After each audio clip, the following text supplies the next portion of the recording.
फर्श पर गिरा हुआ था। आईने में दिख रही वृंदा एक बार फिर चीखते हुए बोली, मरना होगा, तुझे अब मरना होगा। ये सुनते ही शिवम मारे डर के कांपने लगा। उसने फौरन ही नैना की तरफ देखा और घबराते हुए बोला, मुझे बचा लो नैना, मुझे बचा लो, मैं मरना नहीं चाहता।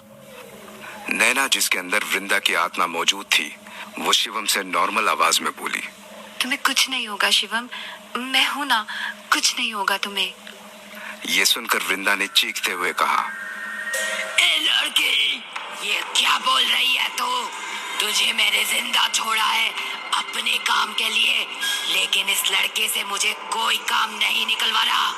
इसे तो मरना ही होगा, वरना इस सबको बता देगा कि तेरे शरीर में मैं हूँ। नैना ने फौरन ही अपने दोनों हाथ जोड़े और आईने के सामने देखकर वृंदा से विनती करते हुए कहा, शिवम, शिवम किसी से कुछ नहीं कहेगा, मेरा यकीन करो, और तुम्हारे काम को पूरा करने में शिवम मेरी मदद भी करेगा। नैना ने शिवम का हाथ पकड़ा और उसे फर्श से उठाया।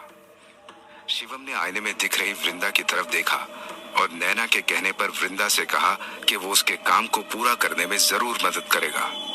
लेकिन वृंदा को शिवम पर यकीन नहीं था। वृंदा ने एक ही पल में नैना के पूरे दिमाग को ओवरटेक कर लिया। फिर उसने एक पिन निकाला और शिवम के बाईं हथेली में बीचों बीच एक कट लगा दिया। शिवम के हथेली से खून निकलने लगा। ये क्या किया तुमने? शिवम घबराते हुए बोला। तभी नैना के बॉडी में मौजूद वृंदा ने शिवम के हथेली पर नैना का हाथ रख दिया और धीरे से कहा, अब अटूट कसम खा कि तू वही करेगा जो मैं कहूंगी, और अगर तूने ये अटूट कसम तोड़ी तो याद रखना, तू खुद ही मर जाएगा। इस वक्त वृंदा की बात मानने के अलावा शिवम को दूसरा कोई रास्ता नहीं दिखा। अटूट कसम खाने से पहले शिवम ने बस इतना पूछा, तुम्हारा काम होने पर तुम नैना की बॉडी छोड़ दोगी ना? वृंदा ने हाँ कहा। फिर बिना कोई सवाल किए शिवम ने वो अटूट कसम खा ली। उधर नीचे रिसोर्ट के पार्टी हॉल में निखिल की आंखें केक पर ही टिकी हुई थी। एक लाइव बैंड भी वहां मौजूद था।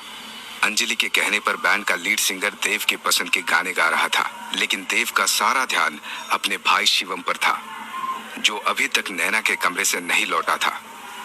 शिवम भाई अभी तक नीचे क्यों नहीं आए? अंजलि की तरफ देखते हुए देव ने कहा। देव को परेशान देखकर अंजलि ने धीरे से कहा, वो अपनी गर्लफ्रेंड के साथ है देव, क्या पता दोनों कुछ जरूरी बात कर रहे हो। तुम फिक्र मत करो, आ जाएंगे वो। और तुम्हारी पसंद के गाने चल रहे हैं, थोड़ा ध्यान उन पर भी दो ना। इस पर देव सीरियस लहजे में बोला, I am serious Anjali, Shivam भाई को गए हुए 10 मिनट से ज्यादा हो चुके हैं, उन्हें अब तक आ जाना चाहिए था। कि तभी पीछे से एक हाथ देव के कंधे पर आया। देव मुड़ा तो सामने शिवम खड़ा था। वो मुस्कुराते हुए बोला, लो आ गया मैं, चलो केक काट लिया जाए अब। हाँ प्लीज, अब और वेट नहीं हो रहा मुझसे। टेबल के पास खड़ा हुआ निखिल थपाक से बोला। केक कट करने के लिए देव ने चाकू उठाया। तभी उसकी नजर शिवम के लेफ्ट हैंड पर पड़ी। शिवम के हथेली पर बैंडेज लगी हुई थी। देव के देखते ही शिवम ने अपना हाथ जेब में डाल लिया।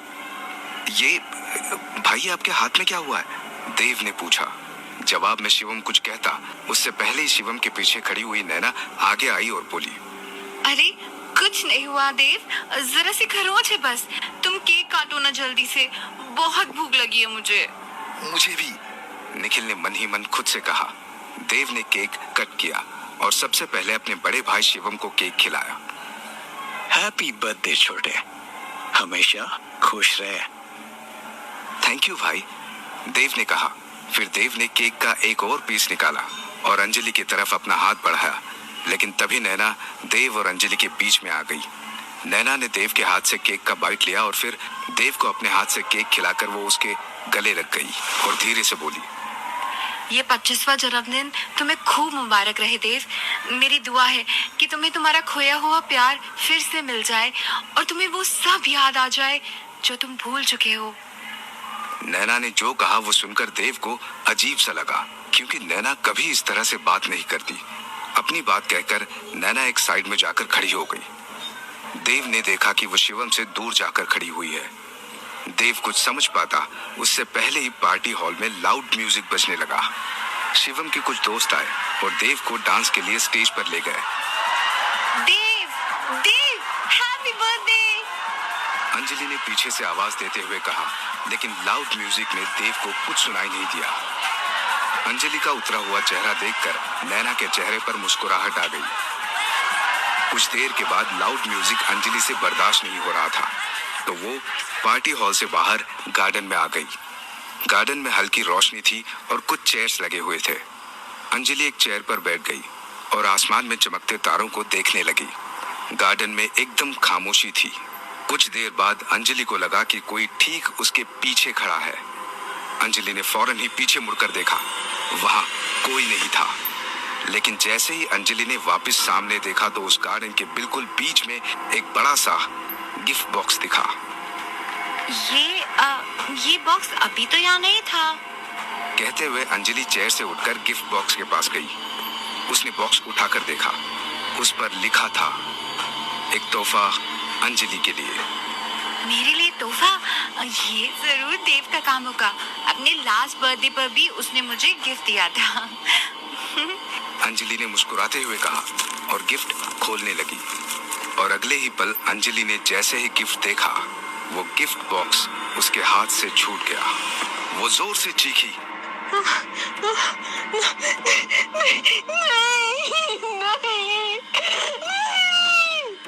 और वापस पार्टी हॉल की तरफ दौड़ पड़ी।